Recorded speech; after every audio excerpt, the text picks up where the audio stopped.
Hey guys, welcome back.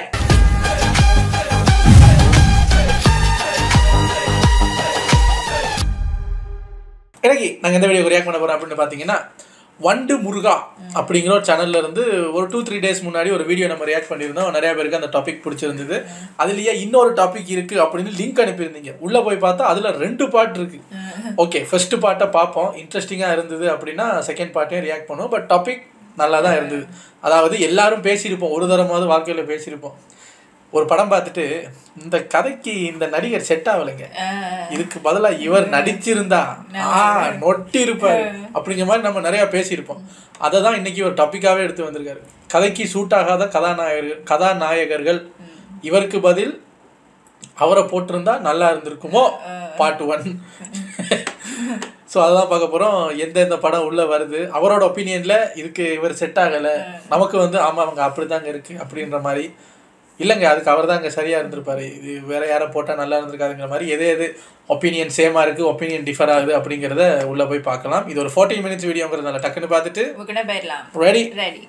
வணக்கம் நண்பர்களே. இப்போ ரீசெண்டாக நம்ம தாக்கு மகாராஜ் திரைப்படத்தை ரோஸ்ட் பண்ணியிருப்போம். அப்போ நான் என்ன சொல்லியிருந்தேன்னா, இந்த படத்தில் நம்ம பாலையாவை தூக்கிட்டு நம்ம ரஜினிகாந்த் அவர்களை போட்டிருந்தா இந்த படம் சூப்பராக இருந்திருக்கும் அப்படிங்கிற மாதிரி நான் சொல்லியிருந்தேன். அப்போ தான் எனக்கு ஒரு விஷயம் ஸ்ட்ரைக் ஆச்சு. என்ன அப்படின்னா, நம்ம தமிழ் சினிமாலேயே நிறையா திரைப்படங்கள் இருக்குது. அந்த படங்களில் இந்த ஆக்டரை தூக்கிட்டு வேற ஒருத்தரை போட்டிருந்தா கண்டிப்பாக இந்த படம் ஒர்க் அவுட் ஆகிருக்குமோ அப்படிங்கிற மாதிரி ஃபீல் ஆச்சு. அண்ட் ஆல்சோ வெறும் ஃப்ளாப்பான படங்கள் மட்டும் இல்லை, நல்லா ஓடின படங்கள்லேயே ஒரு சில ஆக்டர்ஸ் வந்துட்டு கரெக்டாக செட் ஆகாமல் இருந்திருக்காங்க. அந்த கேரக்டர்ஸ் பற்றியுமே நான் இந்த வீடியோவில் பார்க்கலாம். அண்ட் ஆல்சோ வீடியோக்குள்ளே போகிறதுக்கு முன்னாடி ஒரு முக்கிய குறிப்பு என்ன அப்படின்னா, இந்த ஆக்டர்ஸ் எல்லாம் கரெக்டாக பெர்ஃபார்ம் பண்ணல, இல்லை நல்லாவே நடிக்கலை அப்படின்னு சொல்லிட்டு நான் சொல்ல வரல. அவங்களுடைய ஃபேஸ் கட்டு அல்லது பாடி டைப்பு அல்லது அவங்களுடைய ஆக்டிங் ஸ்டைலு அந்த ரோலுக்கு பார்த்தோன்னா கரெக்டாக சூட் ஆகிருக்காது. ஆனால் இருந்தாலும் அந்த ரோலில் அவங்க நல்லா தான் பண்ணியிருப்பாங்க, பட் சூட் ஆகிருக்க மாட்டாங்க. அதனால் நான் மாற்றி போட்டிருந்தா நல்லா இருக்குமோங்கிற மாதிரி ஃபீல் பண்ணேன். மற்றபடி அவங்களுடைய பெர்ஃபார்மன்ஸை நான் குறை சொல்ல வரல, அதை நீங்கள் ஃபஸ்ட்டே புரிஞ்சுக்கணும். சரி வாங்க நண்பர்களே, எந்தெந்த கேரக்டர்ஸ் எல்லாம் இவருக்கு பதிலாக அவரை போட்டிருந்தா நல்லா இருந்திருக்குறாங்கிற மாதிரி நமக்கு ஃபீல் ஆகுதோ அது எல்லாத்தையுமே இந்த வீடியோவில் பார்த்துடலாம். நான் தான் உங்கள் Murugan. Thank you your honour, thank you. So first பார்த்தோன்னா நம்ம சூப்பர் ஸ்டார் ரஜினிகாந்த் அவர்கள்கிட்ட இருந்தே ஸ்டார்ட் பண்ணிடலாம். ஸோ நம்ம ரஜினி அவர்கள் நடித்த 3 திரைப்படங்களில் இவருக்கு பதிலாக அவரை போட்டிருந்தா நல்லா இருந்திருக்குங்கிற மாதிரி எனக்கு ஃபீல் ஆச்சு. ஸோ ஃபஸ்ட்டு என்ன அப்படின்னா, நம்ம 2.0 திரைப்படம் தான். இந்த திரைப்படத்தில் அந்த வசீகரன் அப்படிங்கிற ரோலில் நம்ம ரஜினிகாந்த் அவர்கள் சூப்பராகவே பண்ணியிருப்பார், அதை ஒன்றுமே குறை சொல்லிட முடியாது. ஆனால் அந்த சிட்டி அப்படிங்கிற ரோபோட் ரோலில் நம்ம சூப்பர் ஸ்டார் அவர்களுக்கு பதிலாக வேற யாராவது நடிச்சிருந்தா நல்லா இருந்திருக்குமோ அப்படிங்கிற மாதிரி எனக்கு இப்போ ஃபீல் ஆகுது. ஏன்னா அந்த சிட்டி கேரக்டர் ரொம்ப ஃபாஸ்ட்டாக இருக்கிற மாதிரி படத்தில் காட்டியிருப்பாங்க. அண்ட் ஆல்சோ அது ஒரு ரோபோ அப்படிங்கிறப்போ அந்த உடல் அமைப்பெல்லாம் பார்த்தீங்கன்னா அந்த ரோபோக்கு ஏற்ற மாதிரி இருக்கணும். ஆனால் நம்ம ரஜினிகாந்த் அவர்களை பார்த்தோம்னா அந்த உடல் அமைப்பெல்லாம் கொஞ்சம் வேற மாதிரி இருக்கிற மாதிரி தான் இருக்கும். இது எந்திரன் 1 திரைப்படத்தில் கூட ஏதோ ஓரளவுக்கு மேனேஜ் பண்ணியிருப்பாங்க. பட் 2.0ல நல்லாவே தெரியும் நம்ம ரஜினி அவர்கள் நிறைய இடத்துல கஷ்டப்பட்டு நடிச்சிருப்பாரு. அந்த கஷ்டம் ஸ்க்ரீனில் நல்லாவே தெரியும். அண்ட் ஆல்சோ வெறும் காஸ்டியூமை வச்சு மட்டும்தான் ஒரு ரோபோ மாதிரி பண்ணியிருப்பாங்களே தவிர அவரை பார்க்கும்போது ஒரு ரோபோ ஃபீல் வராது அப்படிங்கிறது தான் உண்மை. அண்ட் ஆல்சோ அவர் 2.0 சிட்டியாக வருவார்ல, அப்போல்லாம் பார்த்தோம்னா அவருடைய முகத்தை பார்க்கும்போதே தெரியும் இது ஒரு மனிதனுடைய முகம் அப்படின்னு சொல்லிட்டு கிளியராகவே தெரிஞ்சிடும். அதாவது ஒரு ரோபோவுடைய முகம் நல்லா இரும்பில் செஞ்சுருப்பாங்க. அப்போ அது எவ்வளோ இறுக்கமாக இருக்கணும்.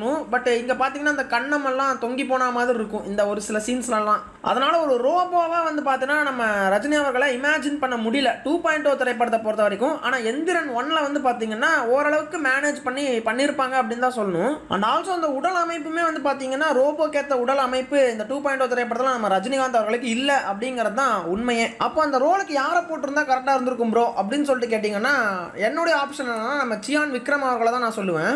ஏன்னா அவருடைய அந்த முகம் கொஞ்சம் இறுக்கமாக இருக்கிற மாதிரி இருக்கும். அண்ட் ஆல்சோ அந்த இருமுகன் படத்தில் அந்த fight Seenu and also I திரைப்படத்தில் அவர் அந்த ஃபாஸ்டான ஃபைட்டெல்லாம் ரொம்ப சூப்பராகவே அவர் பண்ணுவார்.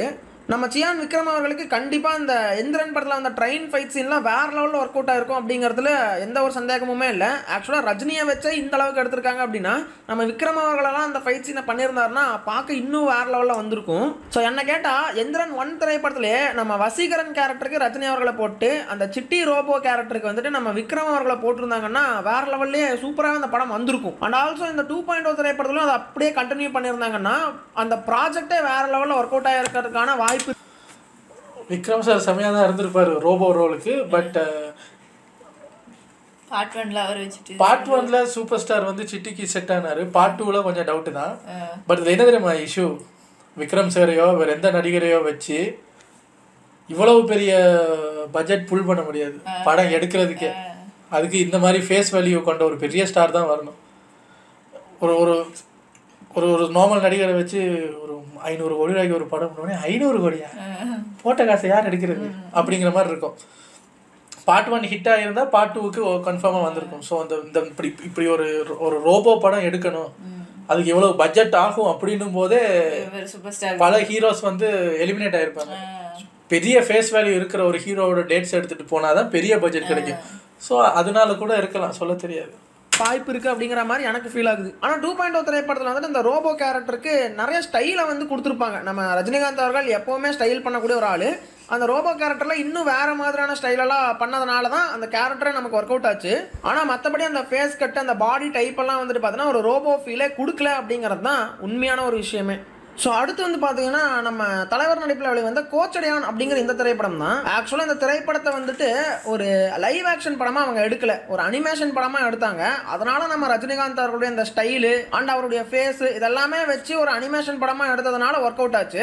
ஒருவேளை லைவ் ஆக்ஷன் திரைப்படமாக எடுத்திருந்தாங்கன்னா கண்டிப்பாக நம்ம ரஜினிகாந்த் அவர்கள் ஒரு பேட் ஆப்ஷன் அப்படின்னு தான் நான் சொல்லுவேன். ஏன்னா அந்த திரைப்படத்தில் அந்த ராணா அப்படிங்கிற கேரக்டர்லாம் பயங்கரமான ஃபிட்னஸாக வந்து பார்த்தோன்னா இருக்கணும். அண்ட் ஆல்சோ ஃப்ளாஷ்பேக்கில் வரக்கூடிய அந்த கோச்சடையான் அப்படிங்கிற கேரக்டர், அந்த கேரக்டர் பண்ணக்கூடிய டான்ஸ் எல்லாம் இருக்குது பார்த்தீங்களா, அதெல்லாம் வந்துட்டு அந்த உடல் ஃபிட்னஸ்ஸு இதெல்லாம் வந்துட்டு ரொம்பவுமே முக்கியமான ஒரு விஷயமா இருக்கும். அப்போ தான் அந்த கேரக்டருக்கே ஒரு மரியாதையே கிடைக்கும். அப்படிப்பட்ட அந்த ஃபிட்னஸ் எல்லாம் இந்த ஏஜில் நம்ம தலைவரால் கொண்டு வர முடியுமா அப்படின்னு சொல்லி கேட்டிங்கன்னா கிடையாது அப்படின்னு தான் சொல்லி ஆகணும். ஒருவேளை அவர் அந்த திரைப்படத்தை லைவ் ஆக்ஷனில் பண்ணியிருந்தாலுமே அந்த நடை உடை பாவனை அதுக்கப்புறம் அந்த ஸ்டைலு அவருடைய டைலாக் டெலிவரி இதெல்லாத்தையுமே வச்சு தான் நம்மளை கவர் அப் பண்ணியிருப்பாங்களே தவிர அவர் அந்த கேரக்டருக்கு கண்டிப்பாக வந்து பார்த்தோன்னா சூட் ஆயிருக்கவே மாட்டார். அண்ட் ஆல்சோ அந்த ராணா கேரக்டரில் நம்ம ரஜினிகாந்த் அவர்கள் வருவார்ல, இந்த லுக்கை வந்து பார்த்தீங்கன்னா கண்டிப்பாக அச்சீவ் பண்ணுறதுங்கிறது ரொம்ப ரொம்ப கஷ்டமான ஒரு விஷயம் தான் நான் சொல்லுவேன். இவங்க என்ன முயற்சி செஞ்சிருந்தாலுமே இந்த பேட்ட திரைப்படத்தில் ஃப்ளாஷ் பேக்ல ஒரு ரஜினிகாந்த் வருவார்ல, அந்த மாதிரியான ஒரு லுக்கை தான் அச்சீவ் பண்ண முடியுமே தவிர அதை விட ஒரு யங் லுக் தான் இந்த ராணா அப்படிங்கிற கேரக்டருக்கு கொடுத்துருப்பாங்க. இந்த லுக்கை அச்சீவ் பண்ணுறது ரொம்ப கஷ்டமாக தான் இருந்திருக்கும். ஸோ அதனாலேயே இந்த கோச்சடையான் திரைப்படத்தில் ஒரு வேளை லைவ் ஆக்ஷனில் எடுத்திருந்தாங்க அப்படின்னா கண்டிப்பாக நம்ம ரஜினிகாந்த் அவர்கள் ஒரு பேட் ஆப்ஷனாக தான் இருந்திருப்பாரு. ஸோ அப்போ நம்ம தலைவருக்கு பதிலாக வேறு யாரை போட்டிருந்தா கரெக்டாக இருந்திருக்கும் ப்ரோன்னு சொல்லி கேட்டிங்கன்னா இந்த கதை வந்துட்டு ஒரு கமர்ஷியல் படத்தினுடைய கதை தான். ஆக்சுவலாக அப்பா மகன் வந்து பழி வாங்குறான், இந்த மாதிரியான ஒரு கதை தான். ஸோ அதனால் இந்த ரோல் வந்துட்டு ஃபிட்னஸ் இருக்கக்கூடிய எந்த ஆக்டர் பண்ணாலுமே சூப்பராக தான் இருக்கும்.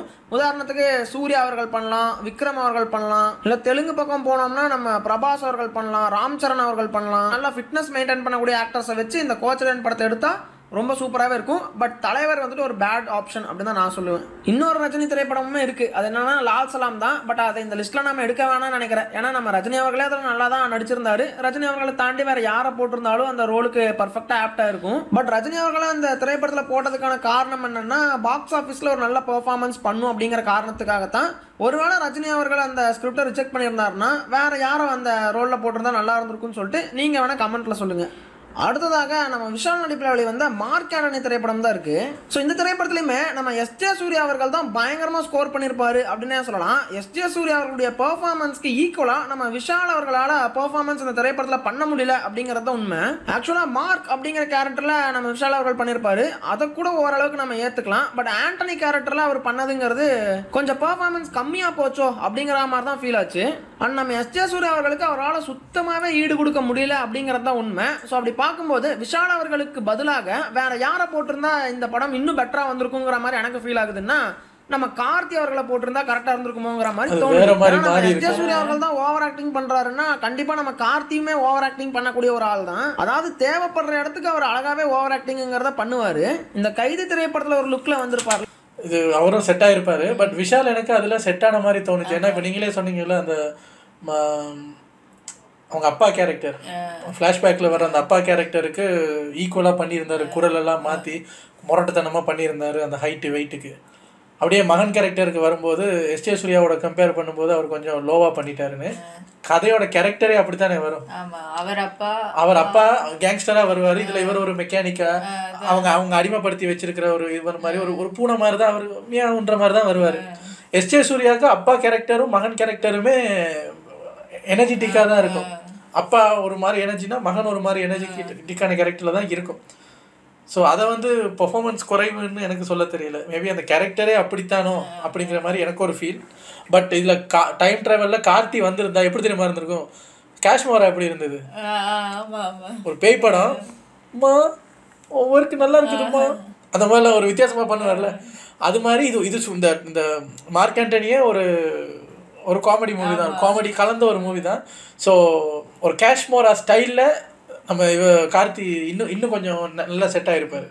பாருல அந்த லுக்கே கொஞ்சம் மாற்றா போதும், கொஞ்சம் மாசா காட்டினாவே போதும், ஆண்டனி லுக் வந்துடும். அண்ட் ஆல்சோ மார்க் அப்படிங்கிற ரோல்லையுமே அவர் நல்லாவே பண்ணியிருப்பாரு. விஷால் அவர்களோடவே இவர் நல்லா பண்ணியிருப்பாருங்கிறது என்னுடைய கருத்து. அண்ட் ஆல்சோ கிளைமேக்ஸ்ல நம்ம ஆண்டனி மொட்டை அடிச்சுட்டு வருவார்ல, ஸோ அந்த லுக் வந்து பார்த்தோன்னா காஷ்மோரா படத்தில் ஆல்ரெடி நம்ம கார்த்தி பண்ணது தான். அந்த லுக்கில் வந்தாவே வேற மாதிரி இருந்திருக்கும் அப்படின்னு தான் சொல்லி ஆகணும். ஸோ எனக்கு என்ன தோணுது அப்படின்னா, நம்ம எஸ்ஜே சூர்யா அவர்களுக்கு ஈடு கொடுக்குற வகையில் நம்ம விஷால் அவர்களால் பெர்ஃபார்மன்ஸ் பண்ண முடியல. ஆனால் நம்ம கார்த்தி அவர்கள் பண்ணியிருந்தாருன்னா அதுக்கு ஈக்குவலாக இருந்திருக்கும், படமும் இன்னும் அல்டிமேட்டாக வந்திருக்கும் அப்படிங்கிற மாதிரி ஃபீல் ஆகுது. இவங்க 2 பேருடைய காம்போல இந்த படம் வந்துருந்துச்சுன்னா ஒருத்தனுக்கு ஒருத்தன் சலச்சம் இல்லை அப்படிங்கிற மாதிரியான ஒரு மூட்ல தான் இந்த படம் போயிருக்கும். வெறும் எஸ்ஜே சூர்யாவை வச்சே படம் ஓடி இருக்கு. ஸோ நம்ம மார்க் ஆண்டனி திரைப்படத்தில் கார்த்தி அவர்களை போட்டிருந்தா பங்கமாக இருந்திருக்கும் நான் சொல்கிறேன். அதை பற்றின உங்களுடைய கருத்து என்னன்னு சொல்லிட்டு நீங்கள் மறக்காம கமெண்ட்ல சொல்லிடுங்க. அடுத்த திரைப்படம் என்ன அப்படின்னா பொன்னியின் செல்வன் தான். இந்த பொன்னியின் செல்வன் திரைப்படத்தில் நிறைய ஆக்டர்ஸை மாற்றி போட்டிருந்தா நல்லா இருந்திருக்கும் அப்படிங்கிற மாதிரி எனக்கு ரொம்ப நாளாக ஃபீல் ஆகிட்டே இருந்துச்சு. அதுக்கு முக்கியமான காரணம் என்னன்னா அந்த ஆக்டர்ஸ் உடைய ஃபிட்னஸ் தான். இந்த திரைப்படத்திலேயே விக்ரம் அவர்களை தவிர வேற யாருமே ஃபிட்டா இருக்கிற மாதிரியே தெரிய மாட்டாங்க. நம்ம ஜெயம் ரவி அவர்களாக இருக்கட்டும் அல்லது நம்ம கார்த்தி அவர்களாக இருக்கட்டும், அவங்க எல்லாம் வந்துட்டு ஆஸ் யூஷுவல் எப்படி இருக்காங்களோ அப்படியே வந்து இந்த படத்தில் நடிச்சிருப்பாங்களே தவிர இந்த படத்திற்காக உடல் எடையை குறைக்கிறது அல்லது ஃபிட் ஆகிறது இந்த மாதிரி எந்த ஒரு விஷயத்தையுமே பண்ணியிருக்க மாட்டாங்க அப்படின்னு தான் சொல்லி ஆகணும். நம்ம இந்த பாகுபலி கேஜிஎஃப் எல்லாம் கொண்டாடினதுக்கு இன்னொரு முக்கியமான காரணம் என்னன்னா அந்த ஆக்டர்ஸ் உடைய ஃபிட்னஸ் தான். இந்த பாகுபலிலாம் வந்து பார்த்தீங்கன்னா பல்வாள் தேவனை காட்டின விதமாக இருக்கட்டும் அல்லது பிரபாச கிளைமேக்ஸ்ல காட்டின விதமாக இருக்கட்டும், அதெல்லாமே அவங்களுடைய ஃபிட்னஸ் வந்துட்டு அவ்வளோ சூப்பராக க்ளோரிஃபை பண்ணி காட்டியிருப்பாங்க. அந்த மாதிரி வந்து பார்த்தீங்கன்னா ஒரு சீன் கூட நம்ம பொன்னியின் செல்வன்ல இருக்காது. ஏன்னா அந்த ஆக்டர்ஸே ஃபிட்டாக இருந்திருக்க மாட்டாங்க அப்படிங்கிறது தான் உண்மை. ஸோ நம்ம ஜெயமரே அவர்கள் இந்த திரைப்படத்தில் பொன்னியின் செல்வனா நடிச்சிருப்பாரு. பட் அந்த முகம் வேணா அவருக்கு செட் ஆகும், அந்த கேரக்டருக்கும் அந்த ரோலுக்கும் அவருடைய ஃபேஸ், அந்த அழகான ஃபேஸ் செட் ஆச்சே தவிர அவருடைய பாடி ஃபிட்னஸ் வந்துட்டு சுத்தமாகவே செட் ஆகலை. அவர் வந்துட்டு இந்த வனமகன் திரைப்படத்துலலாம் பயங்கர ஸ்லிம்மாக ஒரு மாதிரி ஃபிட்னஸை மெயின்டைன் பண்ணியிருப்பாரு. அந்த மாதிரியான ஒரு ஃபிட்னஸ்லாம் இந்த பொன்னியின் செல்வன்ல நடிச்சிருந்தாருன்னா ரொம்ப சூப்பராகவே இருந்திருக்கும். அப்படி அது முடியல அப்படிங்கிற பட்சத்தில் நம்ம பிரசாந்த் அவர்கள் கூட இருக்காங்க. அவர் வந்துட்டு இந்த பாஸ்ட் 2000ஸ்லாம் வந்துட்டு பயங்கரமான பிசிக்கை வச்சிருப்பாரு நம்ம பிரசாந்த். பொன்னியின் செல்வன் ரோல்லாம் அவரை போட்டால் இன்னும் வேற மாதிரி அவர் பண்ணியிருப்பாரு அப்படிங்கிறது தான் உண்மை. பிரசாந்த் எல்லாம் பயங்கரமான மேட்ச் அப்படின்னு தான் நான் சொல்லுவேன். ஆனால் ஆல்சோ அவர் அந்த பொன்னர் சங்கர் அப்படிங்கிற ஒரு திரைப்படத்தில் கூட நடிச்சிருப்பாரு. ஆக்சுவலாக அதுலேயே அவர் பல்காக தான் இருப்பார். அந்த பிசிக்கை விடவே கொஞ்சம் ஸ்லிம் ஆகி இந்த பொன்னியின் செல்வன் திரைப்படத்தில் அவர் நடிச்சிருந்தாரு அப்படின்னா தரமாக இருந்திருக்கும் அப்படிங்கிறது தான் உண்மை. அண்ட் ஆல்சோ வந்துட்டு நம்ம வந்தியத்தேவன் கேரக்டருக்கு கார்த்தி அவர்கள் ஒரு பர்ஃபெக்டான ஆப்ஷன் அப்படின்னு நான் சொல்லுவேன்.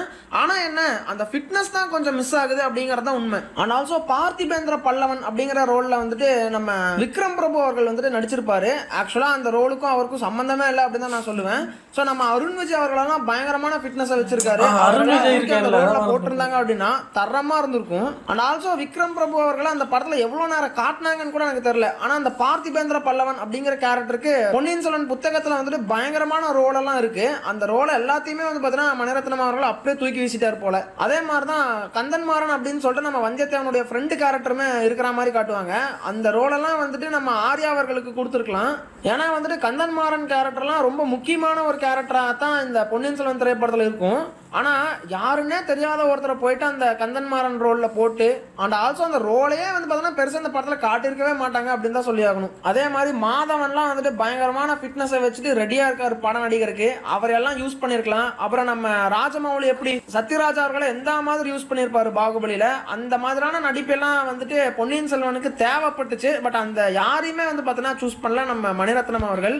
சரி விடுங்க, பொன்னியின் செல்வன் தான் இப்படி ஆகிப்போச்சு. அடுத்து நம்ம சங்கர் அவர்கள் வந்துட்டு வேல்பாரி எடுக்கிறேன்னு சொல்லிட்டு இருக்காரு. சோ அவராவது இந்த மாதிரி நல்ல கேரக்டர்ஸ் நல்ல ஃபிட்னஸான ஆக்டர்ஸை சூஸ் பண்ணி நடிக்க வைப்பாரு அப்படின்னு சொல்லிட்டு நம்புவோம். அடுத்ததாக இந்த லிஸ்ட்ல மாமன்னன் திரைப்படம் தான் இருக்கு. இந்த மாமன்னன் திரைப்படத்துல நம்ம பகத் ஃபாசில் அவர்களுடைய பெர்ஃபார்மன்ஸ் எந்த மாதிரி இருக்கும், நம்ம வடிவேலு அவர்களுடைய பெர்ஃபார்மன்ஸ் எந்த மாதிரி இருக்கும். ஆனா நம்ம உதயநிதி ஸ்டாலின் அவர்கள் இந்த திரைப்படத்துக்கு ஆப்டா செட் ஆனாரான்னு சொல்லி கேட்டீங்கன்னா கிடையாது அப்படின்னு தான் நான் சொல்லுவேன். ஆக்சுவலா இந்த திரைப்படத்தில் வந்துட்டு ஹீரோக்கு வந்து பொசுக்குன்னு கோவம் வந்துகிட்டே இருக்கும். அந்த மாதிரியான ஒரு ரோலில் தான் வந்து பார்த்தீங்கன்னா அந்த ஹீரோ கேரக்டரை டிசைன் பண்ணியிருப்பாங்க. பட் நம்ம உதயநிதி அவர்கள் வந்து பார்த்தீங்கன்னா கோவப்படுறதுக்கே ரொம்ப கஷ்டப்படுற மாதிரி தான் நடிச்சிருப்பாருன்னே சொல்லலாம். ஸோ இதே திரைப்படத்தில் நல்லா கோவப்படக்கூடிய ஆளாக வந்துட்டு போட்டிருந்தாங்க அப்படின்னா வேற லெவலில் இந்த படம் இருந்திருக்கும். அதாவது இப்போ இருக்கிற படத்தை விட இன்னும் சூப்பராக இந்த படம் வந்திருக்கும் அப்படிங்கிறத உண்மை. ஸோ யாரை போடலாம் அப்படின்னு சொல்லிட்டு யோசிச்சோம்னா நம்ம ஜீவா அவர்களை நான் ரெக்கமெண்ட் பண்ணுவேன் ஃபஸ்ட்டு. ஸோ ஏன் அப்படின்னா இந்த சிங்கம் புலி திரைப்படத்தில் அந்த அண்ணன் கேரக்டர் வந்துட்டு ரொம்ப சூப்பராகவே அந்த கோவமான கேரக்டராகவே வந்துட்டு அவர் பண்ணியிருப்பார். ஒரு பயங்கரமான ரவுடியாகவுமே வந்து நடிச்சிருப்பார். ஸோ அந்த ஒரு நடிப்பு இருந்தாவே போதும் இந்த கேரக்டரை சூப்பராகவே பண்ணியிருக்கலாம் அப்படின்னு நான் சொல்லுவேன். ஸோ நம்ம ஜீவா அவர்கள் வந்துட்டு இந்த மாமன்னன் திரைப்படத்தில் ஒரு பயங்கரமான ஆப்ஷன் அப்படின்னு நான் சொல்லுவேன். ரெண்டாவது வந்துட்டு விஷால் அவர்களையுமே சொல்லலாம். ஸோ இப்போ இருக்கக்கூடிய விஷால் அவர்கள் செட் ஆவாரா அப்படின்னு சொல்லிட்டு கேட்டிங்கன்னா கிடையாது. ஆனால் இந்த சண்டைக்கோழி டைம்லலாம் ஒருத்தர் இருப்பார்ல, இந்த தாமிரபரணி, சண்டைக்கோழி, அப்புறம் இந்த பூஜை, இந்த மாதிரியான திரைப்படங்கள்லாம் ஒரு பயங்கர கோபமான ஒரு ஆளாகவே தான் நம்ம விஷால் அவர்களுமே நடிச்சிருப்பாரு. ஸோ அந்த ஒரு ஆக்டிங் இருந்தால் கண்டிப்பாக இந்த மாமன்னன் திரைப்படத்தில் பயங்கரமாகவே ஒர்க் அவுட் ஆகிருக்கும் அப்படின்னு தான் நான் சொல்லுவேன். ஸோ இந்த பொசுக்குன்னு கோவம் வந்துடும் இல்லையா, இந்த மாதிரி ரோலில் வந்துட்டு விஷால் அல்லது ஜீவா இவங்கள மாதிரியான ஒரு கேரக்டர்ஸ் தான் சூப்பராக பொருந்திருப்பாங்க. பட் நம்ம உதயநிதி ஸ்டாலின் அவர்கள் கரெக்டாக செட் ஆகலையோ அப்படிங்கிற மாதிரி எனக்கு ஃபீல் ஆகுது. இதை பற்றின உங்களுடைய கருத்து என்ன அப்படிங்கிறதையுமே மறக்காமல் கமெண்ட்டில் சொல்லுங்கள். அடுத்தது வந்து பார்த்தீங்கன்னா நம்ம ஜெயம் ரவி அவர்களுடைய வனமகன் திரைப்படம் தான். ஸோ இந்த வனமகன் திரைப்படத்தில் வந்துட்டு பார்த்தீங்கன்னா நம்ம ஜெயம் ரவி அவர்கள் ஒரு காட்டுவாசி மாதிரியான ஒரு ரோலில் வந்துட்டு நடிச்சிருப்பாரு. ஆக்சுவலாக நம்ம ஜெயம் ரவி அவர்களை பார்க்குறப்போ ஒரு காட்டுவாசி ஃபீலாங்க வருது. பாடி ஃபிட்னஸ் எல்லாம் ஓகே தான், அதெல்லாம் கரெக்டாக தான் பண்ணியிருப்பாங்க. பட் அவரை பார்க்குறப்பவே வந்துட்டு ஒரு அழகான குழந்தை மாதிரி இருப்பார் நம்ம ஜெயம் ரவி அவர்கள். அவரை கூட்டிகிட்டு போயிட்டு காட்டுவாசி வேஷம் போட்டு விட்டாலும் அப்பவும் வந்து பார்த்தீங்கன்னா அவர் அந்த காட்டுவாசி லுக்கு சுத்தமாகவே அவருக்கு வரல அப்படிங்கிறத உண்மை. நான் இந்த படத்தினுடைய ட்ரைலரோ டீசரோ வந்தப்பவே யோசித்தேன், ஜெயம் ரவியை தூக்கிட்டு போயாடா இந்த ரோலில் போடணும் அப்படிங்கிற மாதிரி. ஸோ ஒரு காட்டுவாசியாக நடிக்கணும் அப்படின்னா ஒரு கரடு முரடான ஃபேஸ் வந்துட்டு பார்த்தீங்கன்னா அவங்களுக்கு இருக்கணும். அப்போ தான் வந்துட்டு ஒரு காட்டுவாசி மாதிரியான ஒரு லுக்கே. ஜெயம் ரவியை போய் குழந்தை மூஞ்சிட்டீங்க. அந்த வடிவேலுக்கு சொன்ன மாதிரி பிஞ்சு போது கீரல போட்டுக்கிட்டு வியாபாரம் பண்ணு அப்படிங்கிற மாதிரி இருக்கு வரும். ஆனால் குழந்தை மாதிரி இருக்கக்கூடிய ஒரு ஆளை கூப்பிட்டு போய் சுத்தமாகவே செட் ஆகலை அப்படின்னு தான் நான் சொல்லுவேன். ஸோ அப்போ வேற யாரை போட்டால் கரெக்டாக இருக்கும் அப்படிங்கிற மாதிரி கேட்டால் நம்ம ஆர்யா அவர்கள் தான் பெர்ஃபெக்டான சாய்ஸ் அப்படின்னு நான் சொல்லுவேன். இந்த கடம்பன் அப்படின்னு சொல்லிட்டு ஒரு திரைப்படத்தில் கூட அந்த லுக்கில் தான் ஒரு மாதிரி நடிச்சிருப்பாரு. அந்த லுக்கையே கொண்டு வந்து ஒரு காட்டுவாசி கெட்டப்பில் அவரை நடிக்க வச்சிருந்தாங்க அப்படின்னா வேற லெவலில் வந்து பார்த்தீங்கன்னா அந்த லுக் அவருக்கு ரொம்ப சூப்பராகவே சூட் ஆயிருக்கும் அப்படிங்கிறதுல எந்த ஒரு டவுட்டுமே இல்லைங்க. அண்ட் ஆல்சோ அவருடைய ஃபிட்னஸ்மே வந்துட்டு ஒரு காட்டுவாசிக்கு ஏற்ற மாதிரி கரெக்டாகவே இருக்கும். ஸோ நம்ம ஆர்யா அவர்கள் வந்துட்டு வனமகனுக்கு ஒரு பர்ஃபெக்ட் சாய்ஸ் அப்படின்னு தான் நான் சொல்லுவேன். அப்படி இல்லைன்னா இந்த ஆதி பினிஷெட்டி அப்படின்னு சொல்லிட்டு ஒரு ஆக்டர் இருக்காரு, இந்த மரகத நாணயம் திரைப்படத்தில் கூட நடிச்சிருப்பாரு. அவர் கூட வந்துட்டு பார்த்தீங்கன்னா இந்த அரவான் அப்படின்னு சொல்லிட்டு ஒரு திரைப்படம் நடிச்சிருக்காரு. அதுலேயும் பார்க்கறதுக்கு அவர் காட்டுவாசி மாதிரி தான் தெரிவார்.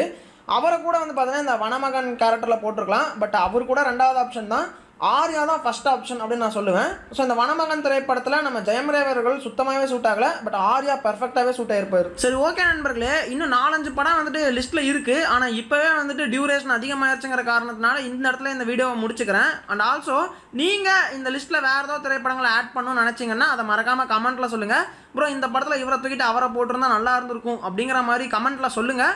அது கரெக்டாக எனக்கும் பட்டுச்சுன்னா நெக்ஸ்ட் வீடியோவில் நான் உங்கள் பேரோட அந்த கமெண்ட்டை ஆட் பண்ணுறேன். ஓகேங்களா? சரி, ஓகே நண்பர்களே, உங்களை நான் அடுத்த வீடியோவில் சந்திக்கிறேன். நல்லா இருந்தது இது. அந்த இவருக்கு பதில் இவர் அப்படின்னும் போது அவர் டக்குன்னு சொல்லிடுறாருல்ல, இவருக்கு பதிலாக இவர் நடிச்சிருந்தான்னு. நமக்கு அதை யோசித்து அதை ப்ராசஸ் பண்ணி பார்க்குறதுக்கே டைமாக இருக்குது. இது ஆமாம் இல்லை ஆமாங்க அப்படிங்கிற மாதிரி அதை யோசிக்கிறதுக்கே இதாக இருக்குது. ஒரு படத்துக்கு கதை, திரைக்கதை இதெல்லாம் எவ்வளோ முக்கியமோ காஸ்டிங் அதை விட முக்கியம் இல்லை. நான் இப்போ தான் பொன்னியின் செல்வனை இவர் சொன்னதுக்கப்புறம் அந்த ஆங்கிள் இருந்து பார்த்தா ஆமாங்க என்னங்க இது, ஆமாம் அந்த ஃபிட்னஸ் கொஞ்சம் அடிவாங்க தான் செய்யுது. காஸ்டிங் ரொம்ப ரொம்ப முக்கியம். அவங்க டேட்டு கிடைக்குதுங்கிறதுக்காக அவங்கள போட்டு இந்த காஸ்டிங் மாறினா கதையை மாறுது. ஆனால் இதில் குரூப்பில் டூப்பாக எனக்கு தெரிஞ்சது மாமன்னன் தான். ஏதோ மாமன்னனில் மட்டும்தான் அவர் செட் ஆகாத மாதிரியே, மற்ற படத்துல எல்லாம் செட் ஆன மாதிரி தான் நீங்கள் மாமன்னனில் மட்டும்தான் அவர் செட் ஆகாத மாதிரி இருக்குங்கிறீங்க. எனக்கு அவர் நடித்த எல்லா படத்துலையுமே செட் ஆகாத மாதிரி தான் இருக்குது. பேசாமல் மாமன்னனில் ஃபகத் பாசிலே டபுள் ஆக்ஷன் பண்ண சொல்லிருக்கலாம் போல இருக்கு. நீங்கள் அதாவே இருங்க, நீங்களே கெட்டப்ப மாற்றிட்டு வந்து மகனாகவும் இருங்க. ஆமாம் மாமன்னன் படத்தில் பெரிய ஆஃப் ஹீரோ தான். அதான் தனுஷ் செட் ஆயிருப்பாரு அதுக்கு கோவப்படுறாரு. தனுஷும் செட் ஆகிருப்பாரு. பட் தனுஷுக்கும் வடிவேலுக்கு தான் ஆகாது. அப்படி ஒரு ஸோ தனுஷுக்கும் வடிவேல் சாருக்கும் ஆகாது. பட் தனுஷும் செட் ஆகிருப்பாரு. அந்த ஒரு ஆங்க்ரி யங் மேன் செட் ஆகிருப்பாரு. மாமன்னன் ஃபஹத் ஃபாசிலுக்கு ஆப்போசிட்டா ஹரிஷ் கல்யாண் செட் ஆகிருப்பாரோ. ஹரிஷ் கல்யாண் பார்க்க போனா உதயநிதியை தவிர எல்லாரும் செட் ஆவாங்க. நல்லா இருக்கு. எந்த அளவுக்குன்னு பாருங்க. மற்ற படங்கள்லாம் விட்டுட்டோம். அதான் ஃபஹத் ஃபாசில், உதயநிதி, வடிவேல் 3 பேர் அந்த படத்தில் இருக்காங்க. அதை பார்க்குற யாரோ ஒருத்தருக்கு இல்லை ஆடியன்ஸுக்குமே எல்லாம் நல்லா இருக்கு, இந்த நடுவில் இருக்கிறவங்க மட்டும் அப்படிங்கிற மாதிரி நினைக்க அவங்க அவரை விட்டுட்டு இவங்க 2 பேரையும் அப்படி அலேக்கா தூக்கி மாரீசன்னு ஒரு படத்தில் இவங்க 2 பேரும் போய் நடிச்சிருக்காங்க. வடிவேல் சாரும் ஃபஹத் ஃபாசிலும் அதே மாதிரி ஒரு சீரியஸ் ரோல்ஸ் 2 சாம்பவான சைடில் வச்சுக்கிட்டு நடுவில் ஐயா இருந்து என்னோட லாஸ்ட் படம் பெஸ்ட்டாக இருக்கணும் அப்படின்ட்டு ஒரு வேலையை பார்த்துட்டு போயிட்டாரு. Casting very very important. But இந்த டாபிக் நல்லா இருக்கு. பார்ட் 2 நான் எடுத்துகிட்டு வரேன். அதில் எந்தெந்த படம் சொல்லியிருக்காரு அப்படின்னு. நமக்கு சின்ன வயசுலேருந்து பல படம் பார்க்கும்போது இவருக்கு பதிலாக இவருன்னு தோணும். ஒரு சில படங்கள் பார்க்கும்போது யாரை போட்டிருந்தாலும் சரி வந்திருக்காரு சார், இவர் தான் சார் அதுக்கு பெர்ஃபெக்ட் மேட்ச் அப்படிங்கிற மாதிரி நல்லா இருக்கும். எவ்வளோ ஆக்டர்ஸ் எல்லாம் இருக்காங்க, நடிக்க தெரிஞ்ச ஆக்டர்ஸ் பல பேரும் இப்போது ஃபீல்ட் அவுட் ஆகிற ரேஞ்சில் இருக்காங்க.